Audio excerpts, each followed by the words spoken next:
السلام عليكم. علشان ما يفضحش أبوها لما عرف إنه نصاب، قررت تستدرجه وتوصله لأبوها وهو يتصرف معاه. ومع إنها كانت عارفة إن التصرف ده هيكون بقتله ودفنه، بس علشان محدش يعرف حاجة عن جرايم أبوها. دي مش بس أحداث الحلقة 23 من مسلسل ساعة وتاريخه اللي بعنوان بنت أبوها، ولكن دي قصة حقيقية حصلت في مدينة الرحاب في محافظة القاهرة سنة 2018. تعالوا أحكي لكم القصة الحقيقية.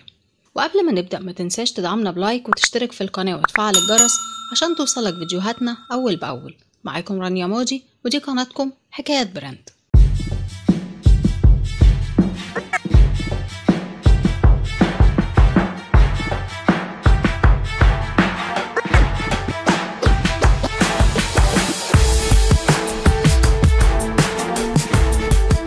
يوم 18 أغسطس 2018 في مدينة الرحاب في القاهرة، طلب الأب من بنته حبيبة إنها تستدرج بسام للبيت علشان يحلوا مشكلة سوء التفاهم اللي حصل بينهم، وإنه هينفذ له كل طلباته لحد ما بسام اقتنع وقال لأخوه إنه رايح لبيت خطيبته. ومن بعدها اختفى وتليفونه فضل يرن من غير رد لحد ما في النهاية اتقفل. ولما سألوا خطيبته قالت إنه مجاش، وأبوها وأمها قالوا نفس الكلام. ولما أهله قدموا بلاغ باختفائه اكتشفوا الصدمة، لقوا بسام جثة مدفونة في شقة مأجرها أبو البنت. بس إيه اللي حصل؟ تعالوا نرجع للقصة من البداية. بسام أسامة عنده 23 سنة، بيحب بنت اسمها حبيبة أشرف، وده لمدة 8 سنين من وهم في المدرسة. وكان كل أهلهم وأصحابهم عارفين إنهم بيحبوا بعض. بسام كان مستواه المادي كويس وكان جاهز لمرحلة الخطوبة، وكان عايش في الرحاب وبيدرس في الجامعة البريطانية وكان شاطر جدا وبيحب الحياة. وحبيبة كمان كانت في الجامعة البريطانية في كلية هندسة. وبسام كان عايز يخطب حبيبة، ولكن أبوها قال له استنى لما تخلص الجامعة بتاعتك وحبيبة كمان تكون خلصت جامعتها، وبعدها نبدأ في خطوات الخطوبة وكمان تكون جبت شقتك. بسام وصل لآخر سنة في الجامعة، أبوه جاب له شقة وقال له روح اتقدم لحبيبة عشان تخطبها، لكن بسام قال له استنى لما نخلص دراسة زي ما أبوها طلب. نيجي بقى لأهل حبيبة واللي كانوا بيصيروا شكوك كتيرة عند بسام. حبيبة معرفة بسام على عيلتها كالآتي: أبوها الدكتور أشرف حامد صيدلي بس سايب مهنة الصيدلة من سنين وحاليا شغال في المقاولات، وأمها نجلاء سيدة أعمال وبتشتغل في التجارة الحرة. ولكن بسام لما كان بيقابل أبو حبيبة وبيتكلم معاه عن طبيعة شغله كان بيلاحظ إنه دايما بيتهرب منه بذكاء، لدرجة إنه بيدخله في مواضيع تانية كتير من غير ما يحس. ده غير إن طريقة كلامه كانت بتبين إنه مش على درجة علمية عالية زي ما حبيبة معرفاه بإنه صيدلي. ومراته كمان نجلاء مع إن لبسها شيك وكلامها مترتب، لكن كان دايما بيحس إنها مخبية حاجة أو إنها بتمثل عليه. لكن من كتر حبه في حبيبة كان بيكذب كل أحاسيسه دي. بسام كان بيزور حبيبة وأهلها كتير، وكان دايما بيلاحظ إن الناس اللي حوالين أبو حبيبة بيكلموه وينادوه باسم شريف مش أشرف. ولما سأل حبيبة قالت له ده اسم الشهرة والناس اتعودت تناديه بيه. وفي مرة وهو عند حبيبة في البيت لقى شهادة وفاة باسم أشرف حامد من سنة 2007. بسام أخد الورقة وما حكاش لأي حد حاجة عن الموضوع ده، لأنه قال أكيد في مصيبة ورا الورقة دي، ومشى من عند حبيبة عادي وكأن مفيش حاجة. وبدأ يسأل على أشرف حامد أو شريف حامد، وكل اللي عرف يوصله إن الشخص ده غالبا نصاب أو تاجر مخدرات أو حرامي. وبعدها بسام راح حكى لأخوه على اللي عرفه، وأخوه قال له واجه حبيبة باللي عرفته واسألها عن شهادة الوفاة دي هي معمولة ليه أصلا، وأكيد هي هتحكي لك. بسام فعلا راح لحبيبة وسألها على شهادة الوفاة وحاول يفهم منها هو إيه اللي حصل وليه الشهادة دي اتعملت أصلا. بدأت حبيبة تقول له لا انت أكيد قريتها غلط، في حاجة مش مظبوطة، انت أصلا ازاي تشك فينا وتتكلم عننا كده. وحاولت تقنعه بكل الطرق ان الشهادة دي غلط وانها مش حقيقية، وزعلت جدا منه لانه قال لها حاجة زي دي، وانه ازاي يشك في اهلها بالشكل ده، وانه المفروض ما يفكرش فيهم بالطريقة دي اصلا. وبسام عمل نفسه مقتنع لانه بيحبها جدا. وبعد ما مشى من عندها راحت حبيبة لأبوها وقالت له ان بسام غالبا عرف حاجة او هيعرف حاجة قريب جدا، والحقيقة اللي ممكن يعرفها هتتسبب لهم في مصيبة كبيرة، لأن أشرف حامد أبو حبيبة ده أصلا واحد عليه أحكام ب25 سنة في قضية مخدرات، وده حكم قديم عدى عليه 20 سنة، ومزور 5 بطاقات شخصية وشهادة وفاة، وعنده حسابات بنكية وهمية عبارة عن كروت بنكية مزورة، وشغله حاليا تجارة المخدرات تحت ستار تجارة المقاولات. طبعا بسام لو عرف الكلام ده أكيد هيبلغ عنه وهيتقبض عليه.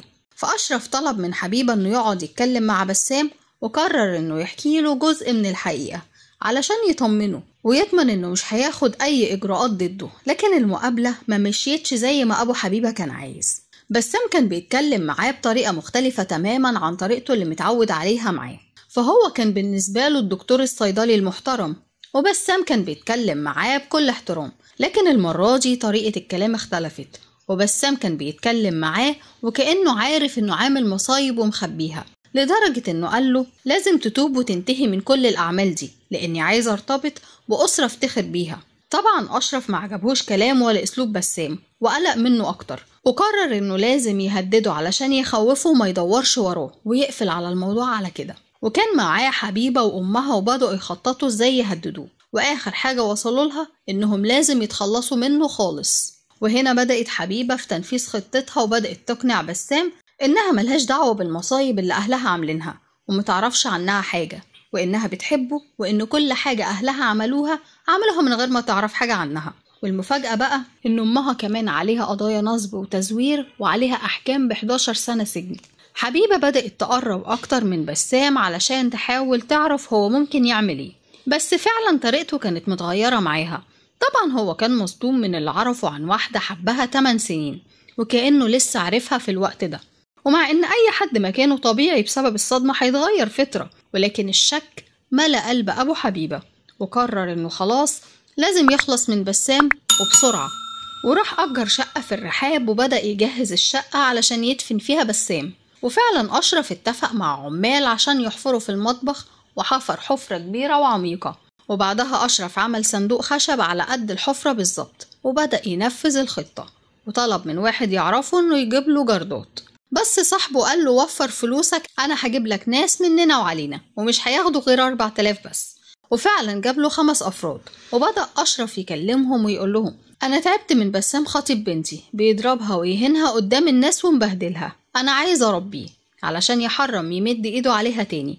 أول ما تشوفوه جوه البيت تكتفوه وتسيبوهولي. وباقي الخطة كانت مع حبيبة، لأنها هي اللي هتقدر تخليه يروح أي مكان. وخلته فعلا يروح في شقة الرحاب اللي أشرف مأجرها. وفعلا حبيبة جابت بسام، وأول ما دخل الشقة مسكوه 5 رجالة وكتفوه وربطوا ايديه ورجليه وكمموا بقه وسابوه لأشرف ومشيوا.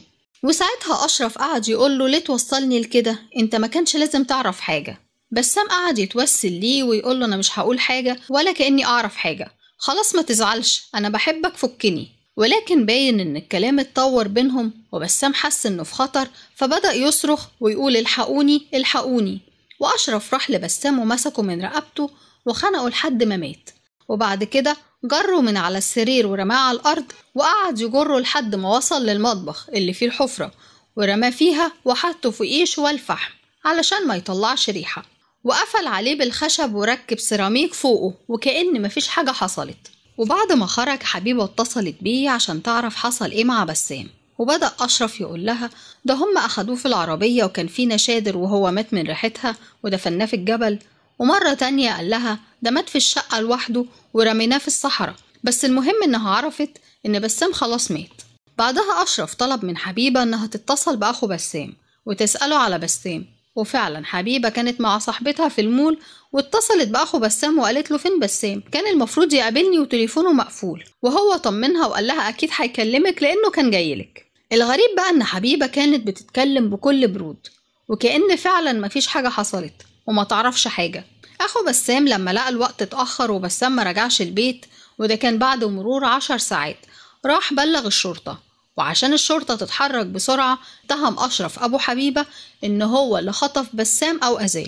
وفعلا الشرطة عملت تحرياتها واستدعت حبيبة، واللي قالت إنها فعلا ما شافتهوش، وأبوها قال نفس الكلام برضو، قال ما شافهوش. ولكن بسبب التقنيات الحديثة وعمل تتبع لأرقام التليفونات، ظهر إن تليفون حبيبة وبسام كانوا مع بعض في نفس المكان. ومن هنا بدأ كشف الحقيقة، واتطلبت حبيبة للتحقيق مرة تانية، لكن حبيبة اختفت وراحت الغردقة هي وأمها. ولما زادت التحقيقات مع أشرف والسواق اللي معاه، اعترف السواق إن حبيبة وبسام كانوا مع بعض، وإنه وصلهم لشقة الرحاب وبعدها مشى.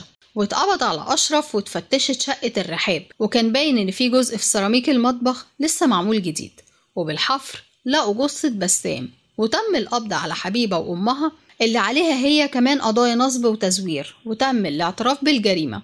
وهنا تبدأ سيناريوهات كتير تتقال في التحقيقات، أولها إن حبيبة تعترف قدام النيابة إنها هي وبسام كانوا عايشين وكأنهم متجوزين بالظبط. الكلام ده حصل من وهي عندها 16 سنة تقريبا، وكان بيحصل في بيتها وأهلها مش في البيت، أو عنده في بيته وأهله مش موجودين، فعلاقتهم كانت قوية ببعض. ولكن في آخر فترة هو كان بيضربها وبيتخانق معاها كتير، وهددها إنه هيقول إنها بتعمل معاه كده وإنه هيفضحها.